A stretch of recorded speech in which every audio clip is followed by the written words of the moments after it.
Hello everyone, welcome back to my YouTube channel. आज हम करेंगे टीएस ग्रेवाल क्लास 11th के अकाउंटेंसी का चैप्टर 14 जिसका नाम है ट्रायल बैलेंस के प्रैक्टिकल क्वेश्चन का सोल्यूशन नंबर 8।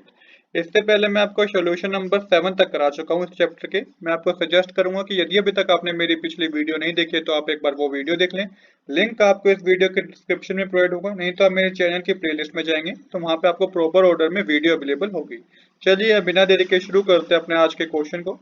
क्वेश्चन नंबर 8 मैंने ऑलरेडी नोट कर रखा है। क्वेश्चन नंबर 8 में आपको लेजर अकाउंट का बैलेंस गिवन है जिसके हेल्प से आपको ट्रायल बैलेंस बना के दिखानी है।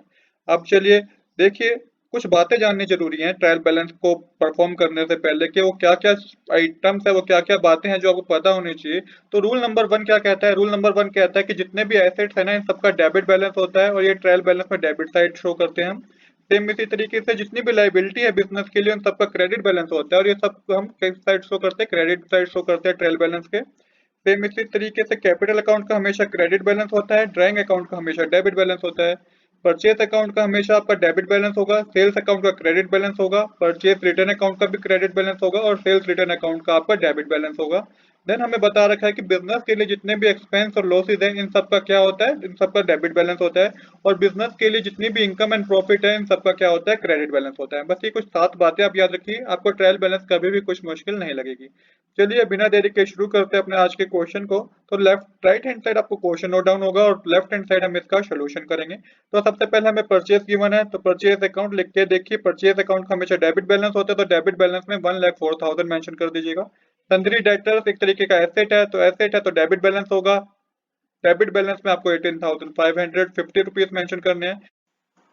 इसके बाद हमें प्रेमिसेस गिवन है। प्रेमिसेस एक तरीके का एसेट है तो इसका डेबिट बैलेंस होगा 62,000 रुपीज को डेबिट बैलेंस में मेंशन कर दीजिए। सेल्स अकाउंट का हमेशा क्रेडिट बैलेंस होता है तो क्रेडिट में मेंशन कर दीजिए 1,49,000। देन हमें रिटर्न आउटवर्ड गिवन है, तो रिटर्न आउटवर्ड एक तरीके का कौन सा अकाउंट होता है? ये परचेज रिटर्न अकाउंट होता है, तो 8900 को आपको क्रेडिट साइड मेंशन करना होगा।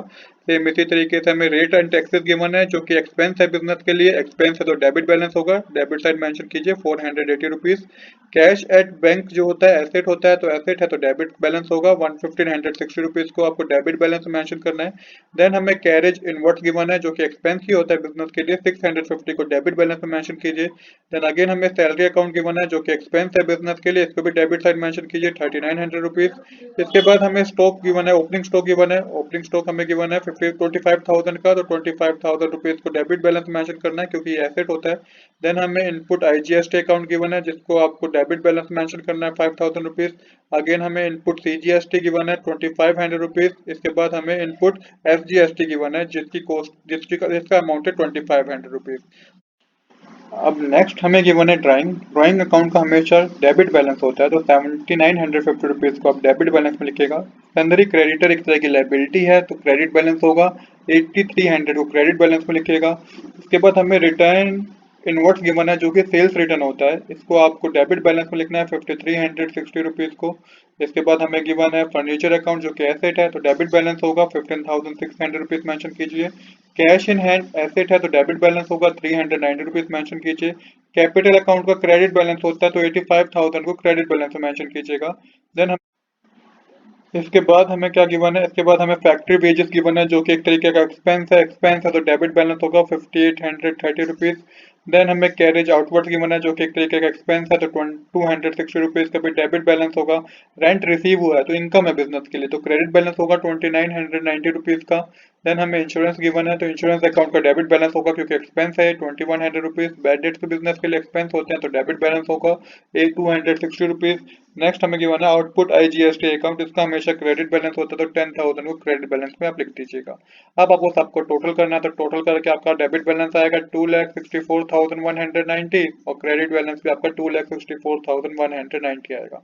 तो आज के लिए इतना ही। I hope you like this video. If you like this video please do subscribe this channel. Thanks for watching.